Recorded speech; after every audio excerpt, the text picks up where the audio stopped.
Pada suatu ketika terdapat seorang bayi kecil yang mengapung dalam keranjang kayu di tengah lautan yang tenang, dengan disinari sinar bulan yang menerangi air di sekitarnya. Kemudian bayi itu hanyut dan ditemukan seorang saudagar wanita kaya berpakaian tradisional Jawa. Kemudian dia mengangkat bayi tersebut dari laut dengan penuh kasih sayang, sementara anak buahnya menatap dengan kagum. Dan seiring tahun yang berlalu seorang bayi tersebut telah menjadi seorang pemuda Jawa. Dan pada saat itu dia sedang duduk bersila di dalam madrasah kuno di Pasai, dikelilingi gulungan kitab Islam dan seorang ulama yang membimbingnya. Dan seorang pemuda tersebut menaiki sebuah kapal dagang kayu untuk berlayar menuju daerah Jawa Timur di bawah langit senja.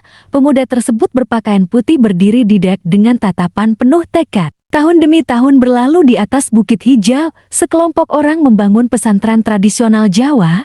Sementara itu pemuda yang dulunya berlayar dan tiba di tanah Jawa Timur sekarang telah dikenal dengan sebutan Sunan Giri. Dan beliau pun berdiri di depan, memberi arahan dengan penuh semangat. Dan terbentuklah sebuah kerajaan Islam megah berdiri yang di atas bukit yang sekarang disebut Giri Kedaton, dengan bangunan tradisional Jawa dan para santri berjalan di pelatarannya. Kemudian Sunan Giri duduk di bawah pohon besar, dan dikelilingi murid-murid yang tekun untuk mendengarkan ajarannya dengan penuh antusiasme. Dan setelah itu para santri berpakaian putih berjalan melalui desa-desa, menyebarkan ajaran Islam dengan membawa kitab suci di tangan mereka. Dan setelah itu sebuah ilustrasi peta kuno Jawa terbentuk dan menyoroti wilayah tersebut dengan nama Giri Gresik yang menggambarkan perbukitan hijau dan menghadap ke laut. Seiring berlalu terbentuklah sebuah kompleks makam Sunan Giri di atas bukit, diterangi cahaya bulan purnama dengan peziarah yang berdoa dalam keheningan malam. Cerita mistis pun muncul bahwa Sunan Giri sering berdiri di puncak bukit dengan jubah putih berkibar tertiup angin,